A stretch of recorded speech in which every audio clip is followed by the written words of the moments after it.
Hi, my name is Sayan speaking, and I'm going to be talking about the Philippine-American War.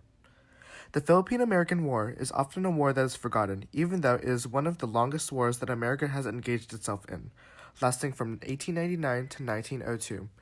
It is often even confused with the Spanish-American War, which preceded the Philippine-American War and ultimately led to it.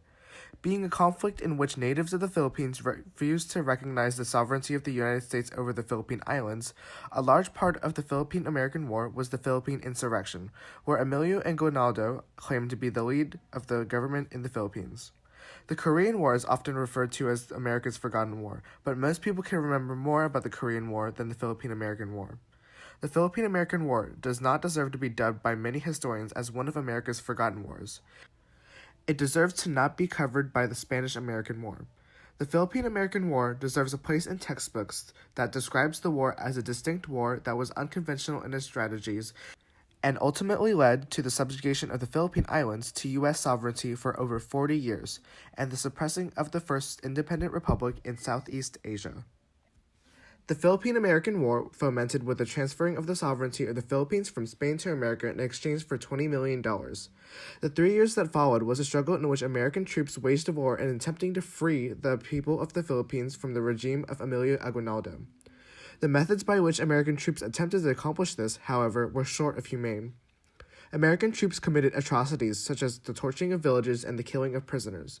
The American military effort was systematically vicious, treating Filipino guerrillas as murderers by executing them.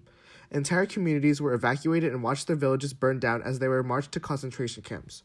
The Americans began to commit such atrocities like this after realizing that the majority of Filipinos were actually loyal to Emilio Aguinaldo. America's reasoning for acquiring the Philippines was multifaceted. The people that supported the annexation of the Philippines as a U.S. territory argued that the islands were an economic asset, with the production of tropical items for U.S. markets and serving as a market for U.S. consumer goods. These same people were also convinced that if America did not lay claim to the Philippines, then another European power or Japan would try to do it.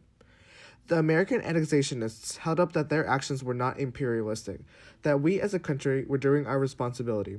However, this came at the cost of the subjugation of the Philippine peoples to the effects of trying to conquer a nation without realizing the consequences that may arise within the nation itself. America tried to bring together a nation that consisted of many unassimilable cultures and peoples, which was hypocritical because they claimed that Aguinaldo's government was not representative of the Filipino peoples. In addition to the lack of logic in trying to bring the Philippines together, anti-imperialists also argued that the acquisition of the Philippines did not align with the ideals of the Declaration of Independence. They claimed that governing foreign people without consent was going against the founding principles of why the U.S. exists today, and that the gaining of territory without making and carrying out plans for it to be annexed as a state was unconstitutional. In conclusion, the Philippine-American War was a war that is more deserving than just one paragraph in a history textbook. For example, the American pageant spends a single 3-paragraph section talking about the Philippine-American War, and does not even go into depth of the atrocities committed. The exploitation of the Philippines and the people which reside in the island nation was not rationalized by the need for economic security. It was not rationalized by Americans' fear of another nation laying claim to the Philippines.